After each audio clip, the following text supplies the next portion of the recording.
Bismillahirrahmanirrahim. Assalamualaikum warahmatullahi wabarakatuh. Selamat datang kembali di Fakta Sejarah. Kembali Fakta Sejarah akan membawakan kisah yang ditulis oleh Resti Anjayani, Menyusui Tuyul. Kejadian aneh sering dialami oleh Desi semenjak kematian anaknya.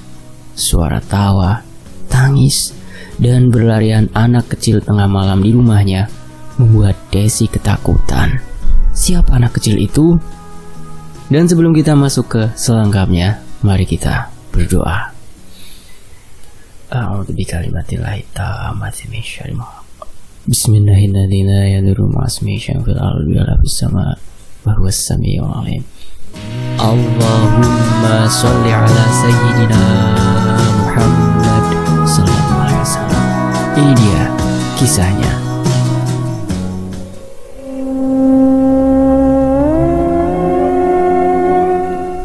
Malam ini, suasana rumahku sangat sunyi.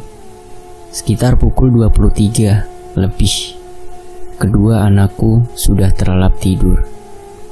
Namun aku masih belum bisa memejamkan mata. Rasa gelisah terus menyelimuti hatiku karena sudah beberapa hari suamiku belum pulang ke rumah. Entah kemana dia, nomor handphonenya pun tidak aktif. Sejurus kemudian di tengah senyapnya malam, anak keduaku yang masih bayi berusia 3 bulan menangis. Tangisannya amat memilukan, memecahkan kesunyian.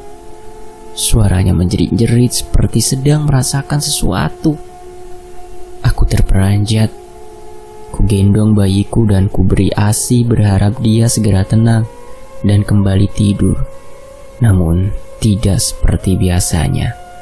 Raffi malah semakin menjadi. Suara tangisannya malah semakin kencang terdengar. Aku kebingungan.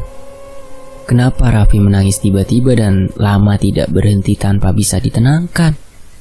Karena Raffi terus menangis, akhirnya anak keduaku yang bernama Yopi bangun. "Bu, adik kenapa menangis?" tanyanya sambil mengucek matanya. "Adik bangun pengen minum susu. Sekarang Yopi tidur lagi ya," bujukku. Ku pegang dahi Raffi, namun dia tidak demam.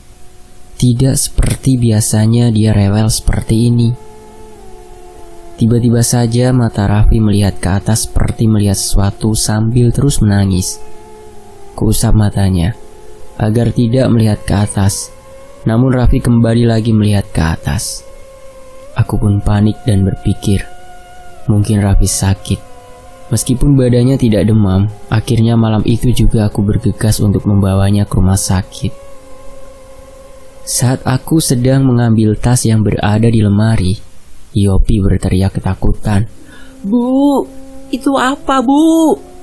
tanyanya yang menghampiriku dan langsung memelukku. "Ada apa, Yopi?" tanyaku penasaran.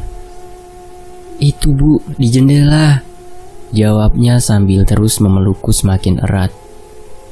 Aku melihat ke arah jendela. Di sana tidak ada apapun yang aku rasa aneh, tapi kenapa Yopi ketakutan?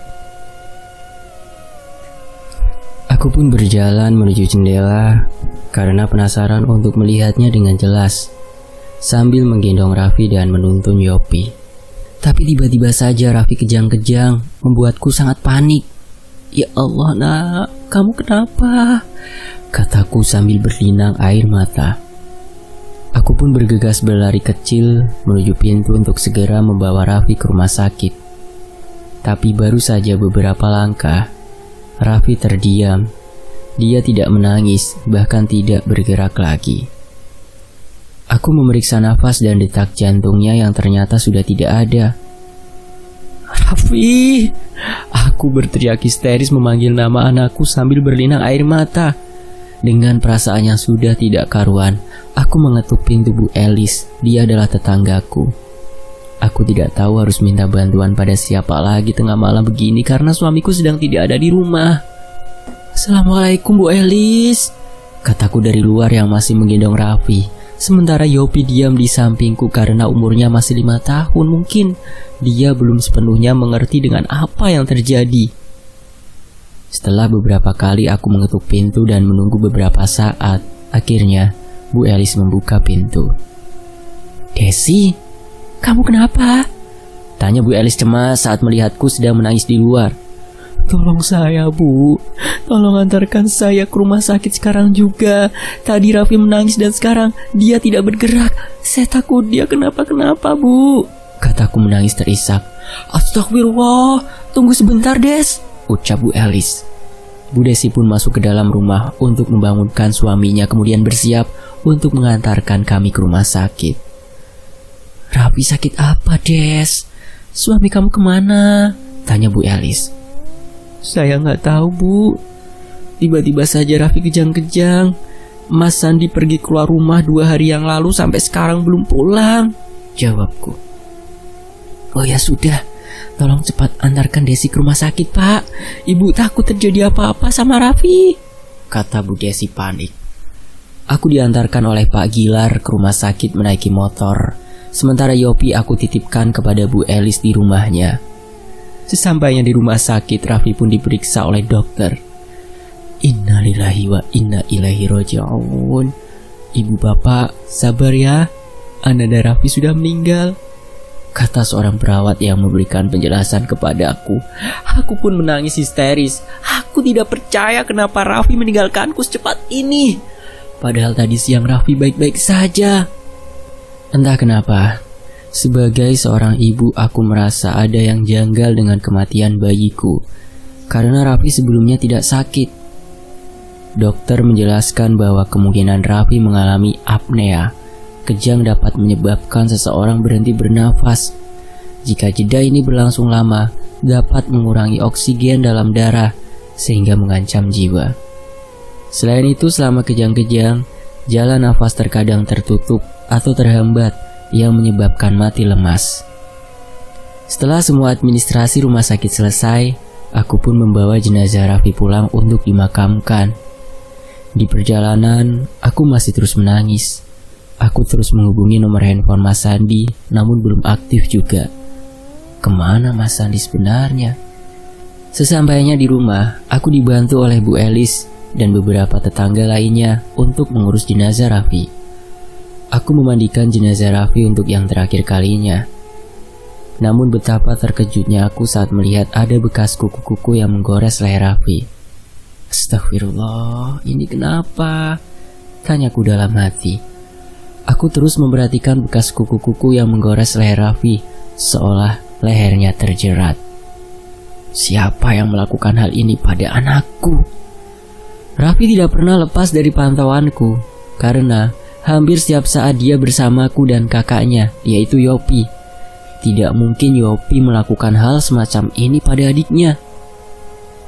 Bi Ijah yang membantuku memandikan jenazah Raffi hanya fokus pada proses pemandian jenazah, seolah tidak melihat luka yang ada di leher Raffi.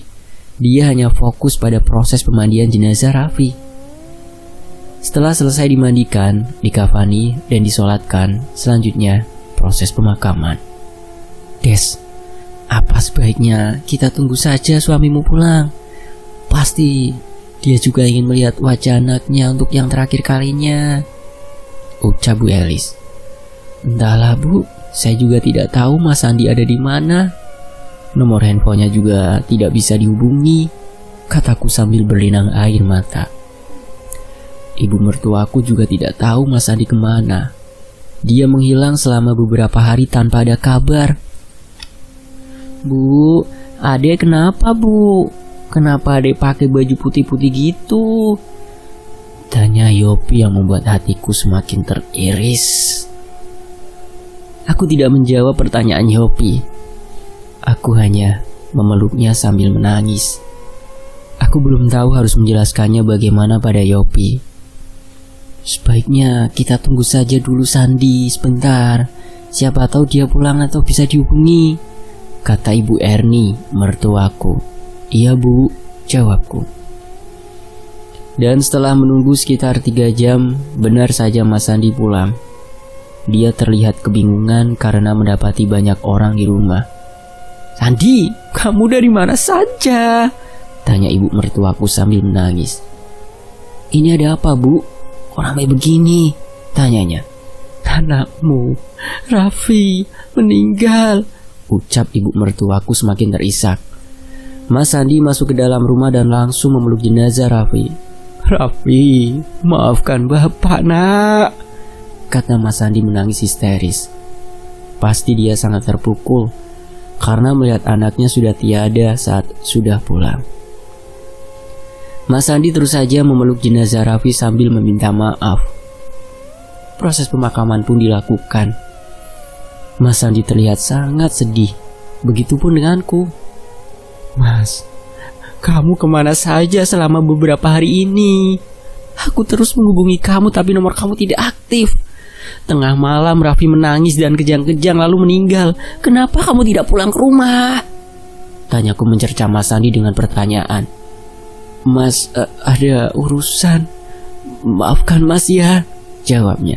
Urusan apa Mas? Mungkin kalau kamu ada di rumah kita bisa langsung membawa Raffi ke rumah sakit dan nyawa Raffi bisa terselamatkan, kataku menahan kesedihan. Maafkan Mas ya, katanya. Mas Andi hanya terus meminta maaf. Mungkin dia menyesal telah pergi dari rumah yang aku tidak tahu apa alasannya. Meskipun aku sudah bertanya tapi dia tidak menjawabnya secara jelas. Malam pun tiba. Setelah selesai memakamkan jenazah Raffi dan melakukan tahlilan, kami pun beristirahat karena hari sudah larut malam. Tiba-tiba saja aku mendengar suara tawa anak kecil. Dari suaranya seperti ada di ruang tamu. Aku menajamkan pendengaranku. Suara tawa anak kecil itu terus terdengar membuatku terbangun. Aku melihat ke tengah tempat tidur. Di sana Yopi sudah terlelap tidur. Siapa anak kecil yang sedang bermain tengah malam begini di rumahku? Suara tawa anak kecil itu masih terdengar. Di rumah ini hanya ada aku, Mas Andi dan Yopi. Lalu, anak siapa yang sedang bermain di rumahku tengah malam begini? Mas, bangun Mas, kataku mencoba membangunkan Mas Andi. Aku sudah beberapa kali mencoba membangunkan Mas Andi namun dia masih tidur. Akhirnya aku memutuskan untuk melihatnya sendiri. Lagi pula suaranya berasal dari dalam rumah. Perlahan aku bangun dari tempat tidur dan membuka pintu kamar. Cepat. Astagfirullah. Aku langsung mengucap istighfar dengan suara yang kencang. Aku melihat sekelebat seorang anak kecil yang sedang berlarian lalu hilang menembus tembok.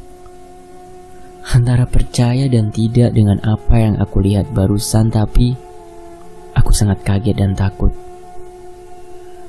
Aku buru-buru menutup pintu kamar dan membangunkan kembali Mas Andi. Mas, bangun Mas, bangun. Kali ini aku membangunkan Mas Andi sedikit kasar agar dia terbangun. Ada apa sih Des? Tanya Mas Andi masih terpejam. Di ruang tamu ada anak kecil Mas, kataku. Anak siapa? Aku gak tahu Mas. Anak kecil itu lari lalu hilang menembus tembok. Mungkin kamu kecapean, jadi berhalusinasi seperti itu. Sudah tidur lagi. Ini masih malam. Besok kita harus mempersiapkan acara tahlilan hari kedua Raffi meninggal, ucap Mas Andi dengan santainya. Seolah aku ini hanya berbicara mengada-ada. Tapi Mas, aku beneran lihat anak kecil itu dengan jelas. Mas Andi pun bangun dan mulai menanggapi perkataanku. Sekarang anak kecil itu di mana? Aku nggak tahu Mas. Dia menghilang di balik tembok. Lagi-lagi aku menjelaskan. Mas Andi pun beranjak dari tempat tidur untuk melihat ke ruang tamu. Diikuti aku yang mengekor di belakangnya. Mana, gak ada apapun di sini. Kan aku sudah bilang anak kecil itu sudah menghilang, Mas. Iya, Mas ingin memastikan. Berarti sekarang semuanya sudah aman kan? Jadi kamu gak perlu takut. Kan Mas ada di sini. Aku hanya diam. Apa mungkin ada hantu berwujud anak kecil yang masuk ke dalam rumahku? Sekarang kita tidur lagi ya, kata Mas Andi. Aku pun menurut, meskipun sebenarnya aku masih takut. Singkat cerita, hari sudah pagi. Bu, "Adek kemana? Kenapa dia gak ada dari semalam?" tanya Yopi dengan polosnya. "Adek sudah gak ada sayang. Adek sudah pergi. Sekarang adek sudah bahagia ketemu sama Allah," kataku mencoba menjelaskan. "Adek pergi kemana, Bu? Kenapa Yopi gak diajak?" tanyanya. Aku menghela napas panjang, rasanya aku tidak sanggup untuk menjelaskannya pada Yopi. "Adek sudah meninggal, Nak. Adek gak bakalan pulang lagi ke sini," kataku menangis terseduh-seduh. Yopi pun ikut menangis ketika aku mengatakan hal itu. "Yopi pengen ketemu adek, Bu. Yopi pengen main sama adek," kata Yopi menangis. Mas Andi datang untuk menenangkan Yopi. "Ayo Nak, ikut bapak. Kita beli mainan ya," bujuk Mas Andi. "Gak mau Pak, Yopi pengen ketemu sama adek," kata Yopi. "Iya, nanti kita ketemu sama adek. Sekarang kita beli mainan dulu ya," kata Mas Andi. Akhirnya dengan segala bujuk rayu, Yopi berhenti menangis dan ikut bersama Mas Andi. "Des, ini uang untuk belanja persiapan acara tahlilan nanti. Kamu juga hutang-hutang kita bayar ya, sekalian uang kontrakan kita untuk bulan depan," kata Mas Andi memberikanku segepok uang. Aku sangat terkejut karena baru pertama kali ini Mas Andi memberiku uang sebanyak ini. "Uang sebanyak ini kamu dapat dari mana, Mas?" tanyaku penasaran. Sewaktu Mas pergi dari rumah, Mas mencari pekerjaan dan dapat pekerjaan yang sangat menguntungkan. Uang itu Mas pinjam dari bos, dan sebagai gantinya uang gaji Mas dipotong setiap bulan," kata Mas Sandi menjelaskan. "Alhamdulillah, memangnya Mas kerja apa?" "Ya adalah, sudah sana, lunasi utang-utang kita sebelum ditagih lagi." Mas Sandi pun langsung berlalu sambil menggendong Yopi. Sebenarnya aku sangat senang Mas Sandi memberiku uang banyak sehingga aku bisa melunasi utang kami, tapi aku masih penasaran. Sebenarnya Mas Sandi kerja apa sehingga bosnya berbaik hati meminjamkan uang sebanyak ini? Banyak sekali pertanyaan mengenai pekerjaan baru Mas Sandi yang bisa menghasilkan uang sebanyak ini. Tapi nanti saja aku tanyakan lagi setelah pulang membayar hutang. Memang selama ini kami hidup pas-pasan. Kadang kekurangan karena pekerjaan Mas Sandi yang hanya sebagai buruh di pabrik rumahan yang gajinya hanya cukup untuk kami makan sehari-hari. Kami pun belum mempunyai rumah, sehingga setiap bulannya harus membayar sewa kontrakan. Tok tok tok tok tok. "Assalamualaikum." Aku mengetuk pintu dan mengucapkan salam. "Waalaikumsalam." Terdengar suara jawaban dari dalam rumah dan keluarlah Bu Yanti dengan wajah sedikit saat melihat aku yang datang ke rumahnya. "Ada apa? Jangan bilang bulan ini mau nunggak lagi. Bulan kemarin aja belum dibayar." "Saya ikut sedih mendengar kematian anakmu. Tapi kalau masalah hutang tetap harus dibayar," celoteh Bu Yanti tanpa mendengar perkataanku terlebih dulu. Saya kesini mau bayar hutang bulan kemarin, Bu, sekaligus bayar kontrakan untuk 2 bulan ke depan." Mendengar hal itu wajah Bu Yanti langsung berbinar senang. Aku pun menyodorkan uang yang telah aku siapkan. "Tumben nih, kamu bayar kontrakan tepat waktu. Kalau begini kan saya nggak perlu ngomel lagi," katanya sambil tersenyum. Setelah selesai membayar hutang, aku pun belanja untuk acara tahlilan nanti malam. Karena di kampungku kalau ada tahlilan, biasanya keluarga yang berduka menyiapkan makanan untuk orang yang mendoakan atau mengaji nanti. Di tengah perjalanan pulang, aku berpapasan dengan ibu mertuaku. "Dari mana kamu, Des? Kamu habis belanja?" tanya ibu heran. "Desi dari pasar, Bu. Nanti malam kan ada acara tahlilan di rumah," jawabku. "Memangnya kamu punya uang? Jangan bilang itu hasil pinjem," kata ibu mertuaku. "Uang ini diberikan Mas Sandi, Bu. Sekarang Mas Sandi udah dapat kerjaan baru yang gajinya lumayan." "Benarkah? Ya sudah kalau begitu, Ibu bantu," kata ibu mertuaku. Acara tahlilan pun kembali dilakukan. Beberapa warga datang ke rumah kontrakan kami untuk ikut mengaji mendoakan Raffi. Setelah selesai semua orang pulang. Hari sudah malam, kami pun tidur. Krek. Terdengar suara orang membuka pintu kamar. Kulihat dengan samar, Mas Sandi keluar kamar. Aku tidak melihatnya dengan jelas. Aku hanya membuka mataku sedikit karena masih mengantuk. Suara tangisan bayi membuatku terbangun. Kulihat waktu menunjukkan pukul 1 malam. Suara tangisan bayi pun menghilang saat aku benar-benar terbangun. Sepertinya tadi aku hanya bermimpi karena masih mengingat Raffi yang suka menangis. Kulihat di sampingku hanya ada Yopi yang sedang tidur, sementara Mas Sandi tidak ada.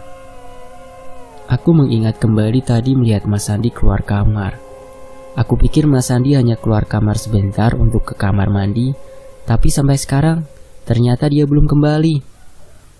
Aku pun memberanikan diri keluar kamar. Ku cari Mas Sandi di setiap sudut rumah namun tidak kutemukan. Kemanakah Mas Sandi tengah malam begini? Karena takut, aku pun kembali masuk ke dalam kamar. Aku pun kembali tidur sambil memeluk Yopi, sampai akhirnya aku kembali terlelap. Hari sudah pagi. Kulihat Mas Sandi sudah ada di kamar sedang tidur. Entah kenapa saat bangun, aku merasakan sangat rindu pada Raffi. Hingga tanpa terasa aku menangis. Sebenarnya aku belum ikhlas menerima kepergian Raffi, apalagi dia masih bayi. Aku berpikir untuk pergi ke makam Raffi untuk melepaskan rinduku. Setelah selesai melakukan pekerjaan rumah, aku mengajak Yopi untuk pergi ke makam Raffi. Sementara Mas Sandi masih tidur. Entah kemana dia semalam, aku belum bertanya padanya. Di tengah perjalanan, aku bertemu dengan Pak Tatang. Dia adalah penjaga makam di kampungku. Kulihat dari kejauhan, dia tergesa-gesa dan langsung berteriak memanggilku saat melihatku. "Mbak Desi, sini Mbak. Ada hal yang sangat penting," teriaknya. Aku pun semakin mempercepat langkahku karena penasaran. Dengan nafas tersengal-sengal, Pak Tatang menceritakan hal yang membuatku sangat terkejut. Makam Raffi Mbak. Makam Raffi dibongkar dan mayatnya hilang," kata Pak Tatang membuatku terkejut. "Apa? Siapa yang membongkar kuburan anak saya, Pak? Dan kemana jasad anak saya?" tanyaku panik. "Saya juga tidak tahu, Mbak. Ketika saya sedang membersihkan area makam, saya melihat gundukan di atas tanah. Ketika saya melihat dari dekat, ternyata itu makam Raffi yang sudah terbongkar dan saya melihat jasad Raffi sudah tidak ada di dalam kuburannya," kata Pak Tatang menjelaskan. "Astagfirullah ya Allah, siapa orang yang tega membongkar kuburan anak saya?" kataku sambil menangis histeris. Aku pun menggendong Yopi dan berlari ke area pemakaman untuk melihat kondisi kuburan Raffi. Ketika sampai di depan kuburan Raffi, benar saja, kuburan Raffi sudah terbongkar. Tanahnya sudah acak-acakan dan yang membuatku pilu, jasad Raffi sudah tidak ada. Aku dan Pak Tatang mencari di sekitaran makam, tapi kami tidak juga menemukan jasad Raffi. "Sepertinya jasad Raffi memang sengaja dicuri, Mbak," kata Pak Tatang. "Maksud Pak Tatang, ada orang yang mencuri jasad anak saya? Tapi siapa, Pak? Dan untuk apa orang itu mencuri jasad anak saya?" tanyaku berlinang air mata. Setelah mencari di sekitaran makam, tapi jasad bayiku tidak juga ditemukan. Sampai akhirnya Pak Tatang curiga bahwa jasad bayiku sengaja dicuri. Siapa orang yang tega mencuri jasad bayi saya? Dan untuk apa orang itu melakukan hal sekeji itu, Pak? Tanyaku sambil berlinang air mata. Pak Tatang sering mendengar kalau orang yang melakukan praktek ilmu hitam yang biasanya sering mencuri mayat yang baru dikuburkan, apalagi ini mayat seorang bayi. Jawab Pak Tatang membuatku semakin panik. Tangisanku semakin menjadi. Kalau benar dugaan Pak Tatang, siapa orang yang tega mencuri jasad bayiku? "Mbak Desi, tenang dulu ya. Itu kan cuma baru dugaan saya. Belum tentu itu benar. Karena ini baru pertama kali di kampung kita ada peristiwa aneh seperti ini. Saya akan meminta bantuan warga lain dulu untuk mencari jasad bayi Mbak Desi, kata Pak Tatang menenangkanku. Akhirnya aku pulang ke rumah untuk mengabarkan hal ini pada suamiku, sementara Pak Tatang mencari bantuan warga. Sesampainya di rumah, kulihat Mas Sandi masih saja tidur, padahal ini sudah siang. Mas, bangun mas. Ada apa sih? Mas masih ngantuk. Jasad Raffi hilang mas. Mayat bayi kita dicuri orang, kataku sambil menggoyang-goyangkan bahunya Mas Sandi. Apa? Kamu yang benar kalau ngomong, kata Mas Sandi terperanjat bangun. Benar mas. Tadi aku pergi ke makam Raffi, tapi sebelum sampai aku berpapasan dengan Pak Tatang. Dia mengatakan bahwa makam Raffi sudah kebongkar. Setelah aku melihatnya sendiri, ternyata memang benar. Ada orang yang membongkar kuburan Raffi dan mencuri jasadnya, kataku menjelaskan. Kurang ajar, siapa orang yang berani mencuri mayat anakku? Mas Sandi naik pitam. Cepat cari jasad Raffi mas, aku takut ada orang yang menyalahgunakannya. Mas Sandi pun bergegas pergi meninggalkan rumah untuk mencari jasad Raffi. Sementara aku menunggu di rumah karena harus menjaga Yopi. Ya Allah, siapa orang yang telah tega melakukan hal ini pada mayat bayiku, kataku di dalam hati. Setelah menunggu beberapa jam, Mas Sandi pun pulang ke rumah dengan raut wajah yang muram. Bagaimana mas? Apa jasad Raffi sudah ditemukan? Tanyaku cemas. Belum Des, jasad anak kita hilang. Mas dan warga sudah berusaha mencarinya tapi hasilnya nihil.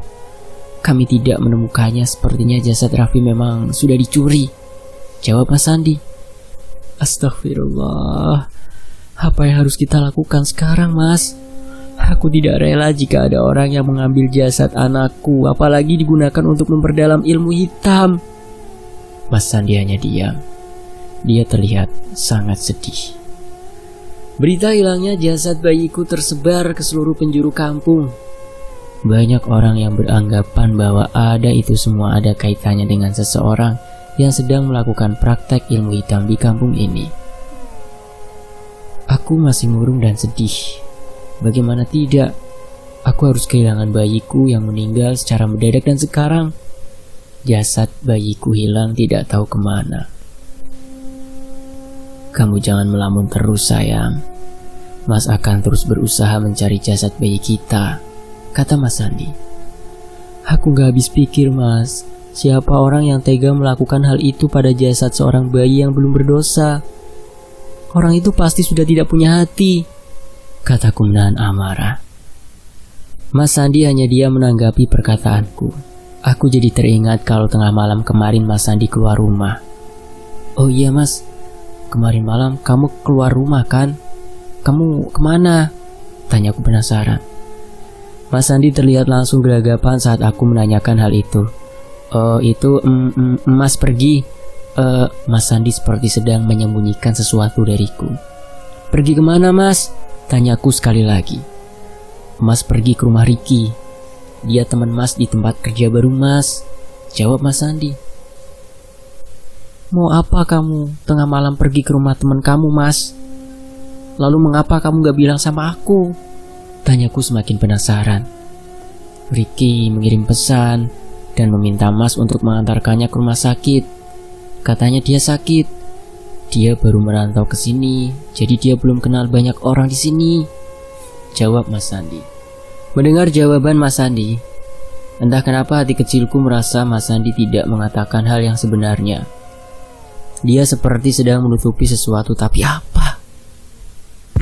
Bersambung. Terima kasih ya teman-teman udah mau menyimak kisah ini di sini. Dan jangan lupa mampir ke channel Cadangan Mimin ya. Ada di layar akhir tuh, tinggal disentuh saja. Atau linknya juga ada di deskripsi. Dan saya pamit. Wassalamualaikum warahmatullahi wabarakatuh. Sampai jumpa di bagian berikutnya.